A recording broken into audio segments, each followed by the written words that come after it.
Ladies and gentlemen, we hear a lot of, if I can say, Western messages coming from the northern part of the hemisphere. And I'm extremely happy to have Ambassador Aljowaily from Egypt joining us for many, many reasons. When I lived in the Arabic world, and I know how it is important for Arab leaders to contribute to a positive way to the international dialogue. Egypt was maybe one of the most exposed countries in that field.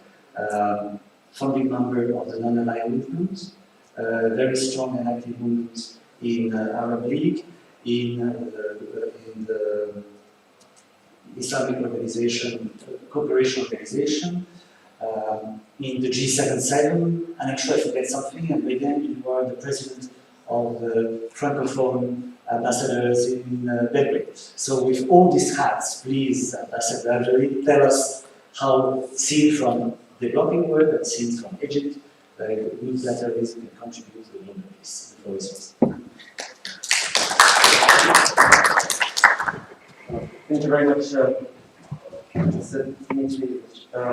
This reminds us so much of the UN, obviously, because of these well-experienced and distinguished colleagues who work at the UN. But this reminds me even more of the UN because of the time. I used to say, we used to say in New York, probably in Geneva, there is maybe Central Eastern European time, and there's European Standard Time, and then there's UN Standard Time, which is about an hour after. So we used to attend some of the meetings before, but that tells you the dynamics about how the representatives from all over the world have to rush and run and shuttle between different meetings and to get work done.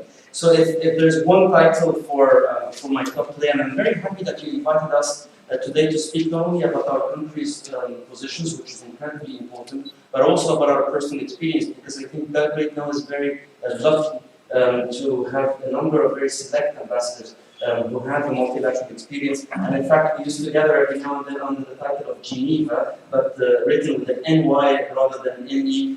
Those ambassadors who were heads of missions who worked in Geneva, and New York, and Vienna, bringing the wealth of experience, I think, to promote the bilateral relations with Serbia. But this is not strange to Belgrade, because Belgrade, and I would say also Cairo, were beacons of multilateralism. They're founding the online movement. And I very much think that it was the non-aligned contribution was to a new multilateralism, because the UN was established in 1945 with 15 countries, of which I think Egypt is proud to have been one. But the spirit that the non-aligned movement brought is a new multilateralism in the sense of meaningful multilateralism, and in the sense of representative multilateralism.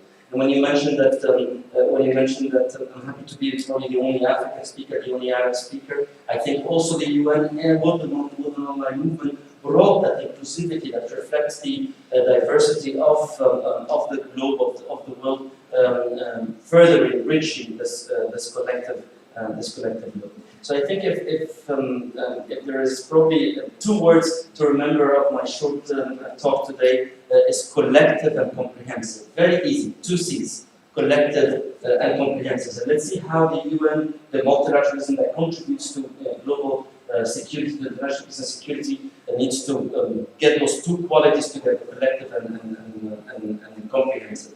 I think, after all, we're meeting in exceptional times. And this is the first in-person meeting that I attend since COVID-19, and I think it really shows how different the world has become. But very much as we meet in person here, and that is very much exceptional, because it doesn't happen often now with COVID-19. For the first time in its history, 75 years, the UN will be meeting, the high-level segment will be meeting almost all virtually. And there are two ways to think about this. Either that this is just a continuation of the norm, or that we are at a crossroad, we are at a traffic light. And whenever you're at a traffic light, unless you know the direction you're going to, you don't know whether to go right or left, you still stop at the red light, but you have to decide. So I think this is a moment of decision for multilateralism. And there are two ways to think about it. either to take the easy lane of unilateralism, like a number of speakers, including Minister Ivica Dacic, warned against and others alluded to, either to take the easy lane of unilateralism, but later down the road, you could be stuck all alone in facing global challenges, or to reaffirm the multilateral spirit and principle and concept, and to maybe to go a little bit slower at the beginning, but very much reaching the final destination altogether. So this is a historic crossroad, it's a juncture at which we all have to take the decisions for ourselves. I think also what COVID-19 has shown is that not only is there universal, obviously, membership through the UN organization, but the increasing interlinkage of issues. Is COVID-19 and international peace and security issues? Well, I don't think we can classify it traditionally as such. Yet, it has led to challenges that are almost as serious, as severe as a serious threat to international peace and security. But here, again, at the crossroad, we're found with two choices: either to over-securitize issues, so either to bring in issues like COVID, like environment and other, into the pure traditional security, international peace and security realm. By this, we over-securitize issues, or by ensuring that the traditional mechanisms that deal with such issues are made more effective. Because we always rely on the Security Council, since it's the only organ in the world that has the enforceable dimension to its decisions. But should this mean that when we face a challenge as serious as COVID, should we bring it to the Security Council only, or should we also empower other universal GA-based mechanisms to deal with it? And I think the decision and the position of Egypt and myself is exactly identical. Is no, we should reinforce the effective multilateralism that is global, that is universal, because of that representativity and credibility that it ensures. And I think here, if there's one thing also we can remember, remember collective and comprehensive, we'll see how these are, is that collective security, which was very much the foundation of the United Nations. I think Ambassador Falcone reminded us of that in his speech. Collective security was the foundation for the thinking, the conceptual thinking of the United Nations. Now we also have to think of collective development. The COVID reminds us that collective security will rest and can only rest and anchor and stable if there's collective development. Because there's absolutely no way for any nation or state to claim immunity from the contingencies of COVID-19 or of other challenges, including the environment, unless it is sure that its neighbors are doing that. It's an incredible opportunity for us to remember and to believe in that the good of our neighbors is for the good of ourselves. Because there are no methods of insulation in today's globalized world. So collective security should be based on collective development, and in this perspective, the meaningful participation by all is an essential characteristic. Now, if the UN should become more collective in the sense that it should reflect more the common will of all of its members, it should also become more comprehensive, meaning that it cannot take a partial, narrow-sighted view of any issue that it faces. And when we're speaking about international peace and security in particular, the view, the approach, the perspective that we adopt should be as comprehensive as it can. And I think, and especially that you mentioned, those other multilateral, regional, or transnational level to which Egypt very proudly belongs, such as the Arab, the African Union, the Organization of Islamic Cooperation, of course, the Francophonie, and others. I'm very proud that on the African level, the concept of a peace and security architecture was coined, more or less. APSA, the African Peace and Security Architecture, is probably a model for how to deal with threats to peace and security, maybe at the regional level, but from a comprehensive perspective. Do we think of the UN having a peace and security architecture? And I would say, unfortunately, not, and at least to date. We have a number of intergovernmental mechanisms, and we have a number of institutions and tools that deal with threats to international peace and security, not necessarily linking the whole cycle together. That is why I'm proud that, I'm actually happy to refer that this very term, the UN Peace and Security Architecture, was probably coined in 2016, if I'm not mistaken, during Egypt's membership of the Security Council, as non-permanent member of the Security Council, calling for this comprehensive approach to threats to international peace and security that spans throughout the conflict cycle from the very essence of prevention into the sustainability of peace, all together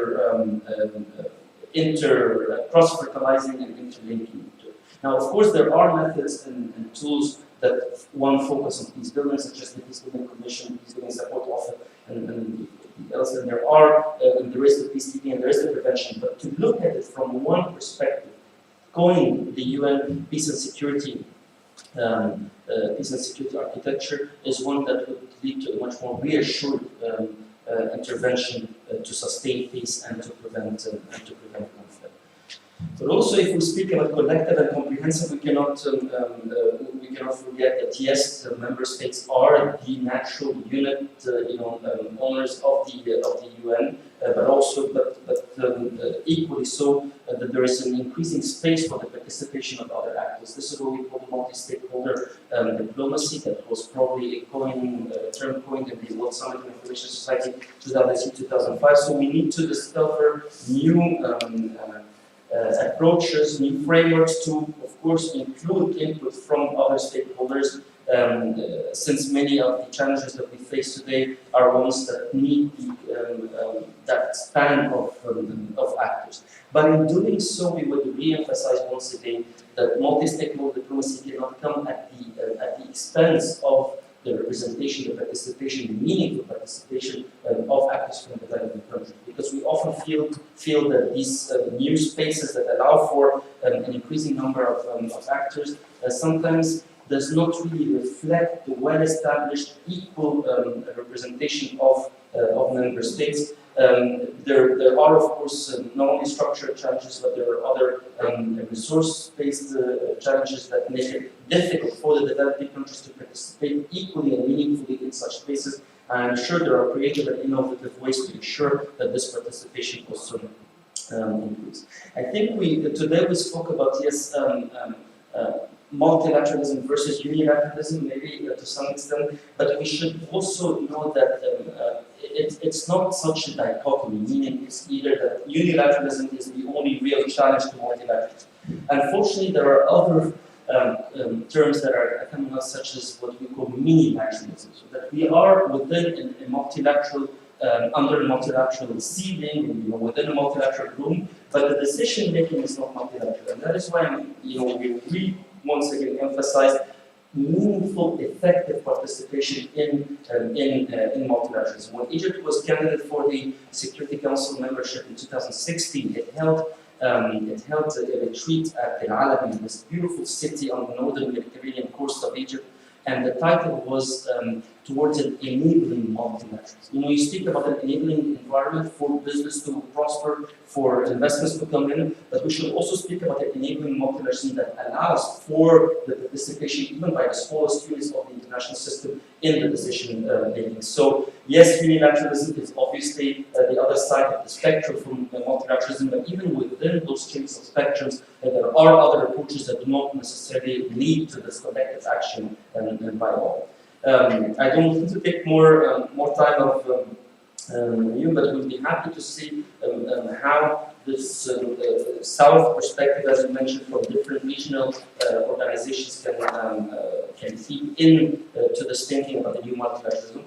I think very, very soon there will be another meeting of the African Union Peace and Security Council with the United Nations Security Council. This is probably the most well-founded partnership between the Security Council at the global level and any other regional organization. I think it's the 40th meeting. So there are many, many lessons that can be learned not only from the South in general, but from Africa in particular. And maybe we could actually utilize this great opportunity that you, from the Institute of Energy Pact and the University of Belgrade and the Faculty of Security Studies, to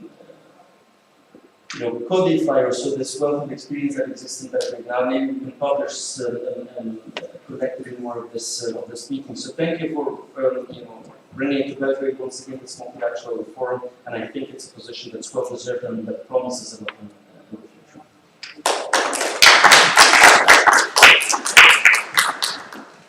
Ambassador Aljowaily as the refreshing and welcome voice of the Global South. Do I need to say something else? I don't think so. Thank you very much, Your Excellency. But I'm going to add something. Development. Your neighbor, Madame Jacob, mentioned humans. You mentioned the development. And there is no way to did anything international, multilateralism, whatever, if we don't fulfill the gap between the rich north and the true south. So thank you very much for your very precise point of view, and you were the very first speaker to mention businesses. So thank you very much, Mr. Alexander.